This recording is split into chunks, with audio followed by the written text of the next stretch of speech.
দিনে পোহৰে আহি যদি ঘৰ দুৱাৰ জ্বলালিহেঁতেন তেতিয়া লাগিলেহেঁতেন মতা পুৰুষ যেন যা যোনে জ্বলাইছ এই কাণ্ডটো যোনে কৰিছ দিনে পোহৰে নকৰিলি কেলে কিয় ৰাতি 2টা বজাত আহি মোৰ ঘৰটো পেনে জ্বলাবলৈ আহিলি হা ইমান ভয় লাগে নে ইমান মোৰ কাৰণে শত্ৰু নে মইতো কাৰো খোৱা ভাতত মই বিধ হলা নাই কাকো এদিন মই বেয়াকৈ গালি পোৱা নাই হয় মই কংগ্ৰেছ বিজেপি বুলি ভিডিঅ' বনাওঁ মই নিজক লৈহে মই ভিডিঅ' বনাওঁ মইতো কাকো লৈ সেইখন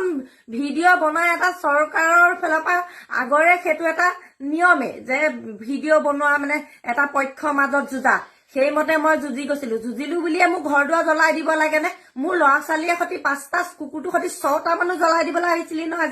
আজি যদি ৰাস্তাই যোৱা মানুহ ৰাতি 2টা বজাত যদি চিঞৰ বাখৰ নলগালেহেঁতেন বা আমি বাৰু মানুহ হৈ থাকিলোহেঁতেন নে মানুহ নে তহঁতি দানৱ তহঁতক ভগৱানে চাবনে নাচায়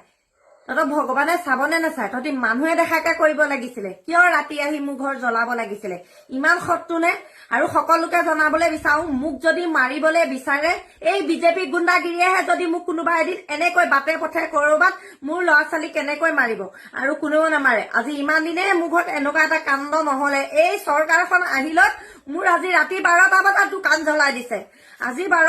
মোৰ দোকান জ্বলাই দিছে আমি যদি আজি মানুহ 5টা মৰি গলোহেঁতেন কি কৰিলেহেঁতেন কোনেওতো খোৱা নাই কোনোবাই খুৱাইছে নেকি চৰকাৰৰ সেয়া নিয়ম নেকি ৰাতি ঘৰ জ্বলাই দিয়া চৰকাৰে অধিক দিছে নেকি এনেকে ৰাতি ঘৰ জ্বলোৱা চৰকাৰ আহিলে বুলিয়ে যে